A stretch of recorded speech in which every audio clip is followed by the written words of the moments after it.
जो है वो महाविकास आघाड़ी की अभी सीट शेयरिंग जो फॉर्मूला है वो हमने, आपको पता होगा कि हमने 4 सीटों का प्रस्ताव वंचित आघाड़ी को दिया है और मुझे लगता है कि 4 सीटें हम जीत सकते हैं जो वंचित को हमने दी। महाराष्ट्र का हर घटक है जो शोषित है, वंचित है, वो इस संघर्ष में हमारे साथ रहे। संविधान बचाने वाली लड़ाई है, तानाशाही के खिलाफ ये लड़ाई है।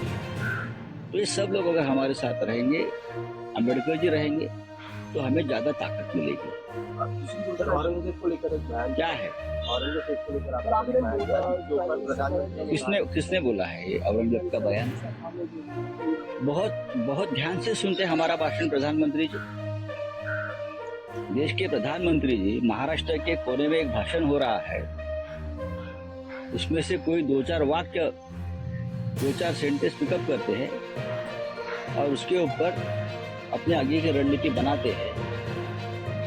राहुल गांधी जी ने शिवाजी पार्क पर भाषण किया और शक्ति का जिक्र किया। एक शक्ति मोदी जी के पीछे, मोदी वो शक्ति के नाम पर रोने लगे।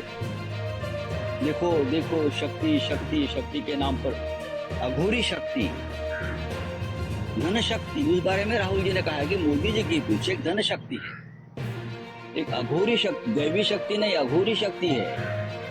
तो मोदी जी रोने लगे। बार बार उनको रोने की जो आदत है वो ठीक नहीं है। देश के प्रधानमंत्री है, फिर रोना धोना बंद करना चाहिए। अब हमने क्या कहा कल के सभा में, जहां छत्रपति शिवाजी महाराज की माता, राजमाता जिजाऊ का जन्म हुआ, वहां हमारी सभा हुई और वहां हमने कहा कि महाराष्ट्र के ऊपर कुछ लोग दिल्ली से आक्रमण करना चाहते हैं, गुजरात से आक्रमण करना चाहते हैं, लेकिन महाराष्ट्र ने जिस तरह से औरंगजेब का आक्रमण खत्म कर दिया, लड़ाई की, और औरंगजेब को महाराष्ट्र में ही फिर उसकी कब्र हमने बनाई, इसी तरह से आक्रमण भी हम खत्म करेंगे। यहाँ औरंगजेब का एटीट्यूड नहीं चलेगा। तो यहाँ मोदी जी कहाँ आए? क्या है ये?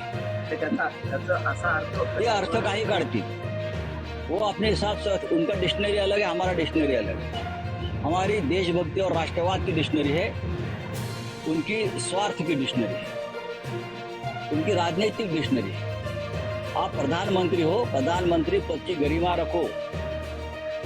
ये रोना धोना बंद करिए, बहुत हो गया। 10 साल लोगों ने आपका रोना धोना देख लिया है। अब थोड़ा सा एक प्रकारे औरंगजेबाची उपमा देऊन अजिबात नाही, विरोधक शिवी देतात आणि 104 ची शिवी आहे। गरीब एकीकडे आशीर्वाद मला देतात, तर विरोधक कोण म्हटलं गरीब आशीर्वाद देत आहेत तुम्हाला? या निवडणुकीत कळेल। गरीब ईव्हीएमला शिव्या देतात। ईव्हीएमला शिव्या देणं म्हणजे भाजपला शिव्या द्या। कळकळाट करतायत ईव्हीएमचा। आपण लफंगे करून जिंकून येत आहे।